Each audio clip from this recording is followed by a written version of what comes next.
Surely the public have a right to know which of its newsreaders are queer.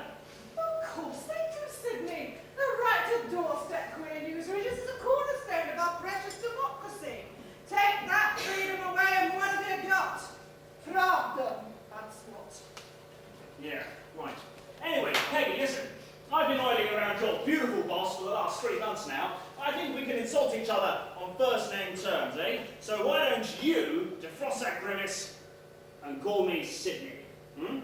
Yes, but if the deal collapses and Doris decides she doesn't want to be our Euro Features editor, that's when I think Mr. Skinner would be more businesslike. Yeah. Certainly are a cool one, aren't you? Cool? I swear Peggy can freeze a man at 30 paces.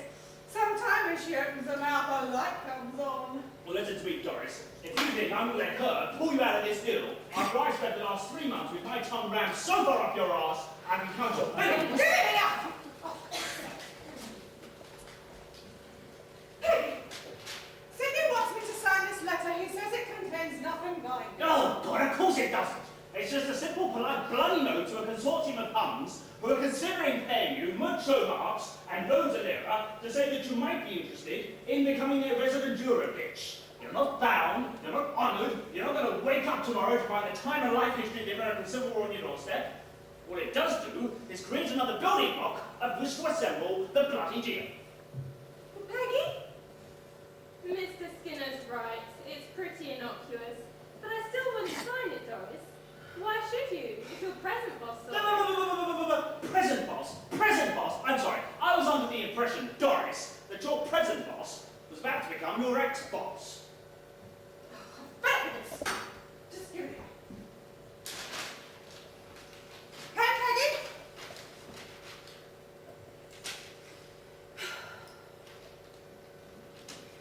They're satisfied? Satisfied? Huh. I wouldn't go that far. Let me just say that for the time being, I have returned the razor blade and the pills to the bathroom cupboard. Mr. Skinner, Doris and I have business to discuss, and her car will be here at 12 to take her to court.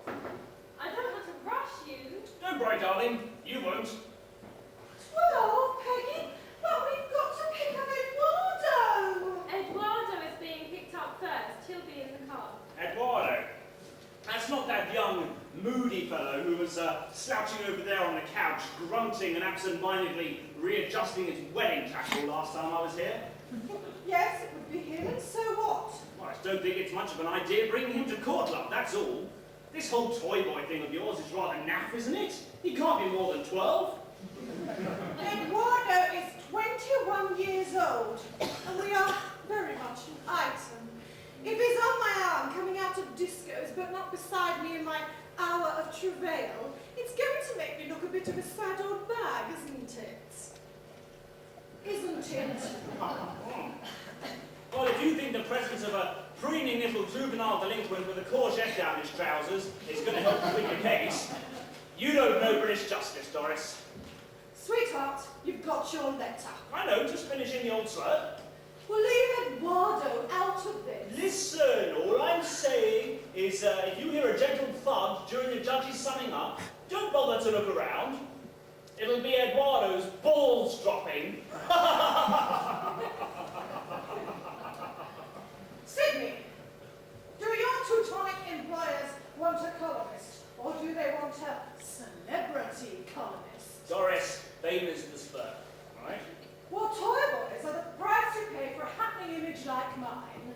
So, please preserve your stupendous wit for the next waitress you're trying to impress, and let me and Peggy concentrate for one bloody moment on this bloody court case. Whatever. I phoned your brief again this morning, and he says it could go either way. People are rather turning against the excesses of the press. Since the Cornwell business, there's been Geoffrey Archer and Elton John and any number of... Excesses? What are you talking about, stupid? Look at this, Sydney. What, oh what, makes that stupid cow silly Trudy Hobson think she can act? Yeah. And was it a feminist statement to give the part to such a total dog?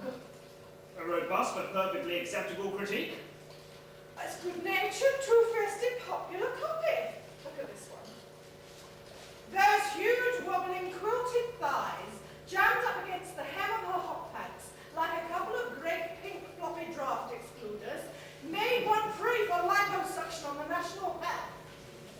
criticism? It's bold, brassy stuff. I just don't see the problem. I think she was hurt. Hurt? My mother brought up 5 kids on a widow's pension. Now, that's not actually true, Doris. Well, somebody's mother did it. Anyway, I can't imagine what induced the silly cow to take offence. As you well know, Doris, the centre of her case, apart from disputing the claim that she has concave breasts and gargantuan love handles, is a professional slur. He said she couldn't act. She's pushing the detrimental to her employment thing hard, and 6 months out of work has added to her claim. You must take this seriously. I love it when you're firm with me. She's terribly pretty when she's firm, isn't she, Sydney? Doris, please, the case. But so I said she couldn't act. I mean, Christ, if Roger Moore had been able to act, you think he'd be the star he is today? Look, you really mustn't be flippant like this in court, Doris. The woman's a wreck. She's lost everything over this case. She was highly respected. And you said, what with the disappearance of the rainforest, it was ecologically unsound of the bee to use such a wooden actress. But I say that sort of thing about everyone. I am the rat bag of the ratings. Invalids, children. I once single-handedly destroyed a kid's career. Doris, it's not relevant. Absolutely turned him into a national joke. He was this repulsive, prepubescent little tick. Looked like a bloody girl. Never stopped working. Dickens musicals, kids' adventures. A kid was sort of national pet. Doris, we have to concentrate. I thought, right, my lad, I will string you up by your first pubic hair. He did these ravioli ads, grinning away, saying, I want to smile, mama, and sucking up great mouthfuls and stuff. It sounded like oral sex in the Elton house. So I made a little joke about it every week for a month. They had to ditch the campaign. God knows, Doris. I hope she doesn't win. You've had poison in your pen for over half a decade. You could be going to court from now till doomsday. I've seen the clippings in America. They're dripping with blood. And that piece you did on the bloke's Geordie accent on the Bleasdale had arrived on Tyneside by a Pakistan. Oh, yes. Well, so I'm a bitch. So I said she had a couple of standard thighs and she couldn't act. Everyone knows I'm a bitch. My TV page is a column. People read it for the bitching. The problem is, of course, the woman can actually act a bit. Grotowski, Peter Brook, the Morecambe and Wise Christmas show, a season at the RSC. Yeah, she did her Juliet and all that bollocks for us in the States. And you can be certain she'll bring that up today. And I suppose because a bunch of over-subsidised bulgy brains happen to appreciate her classical enunciation, my 6.5 million readers have to grovel to superior beings. Is that it? I think this is definitely one of your strongest cards.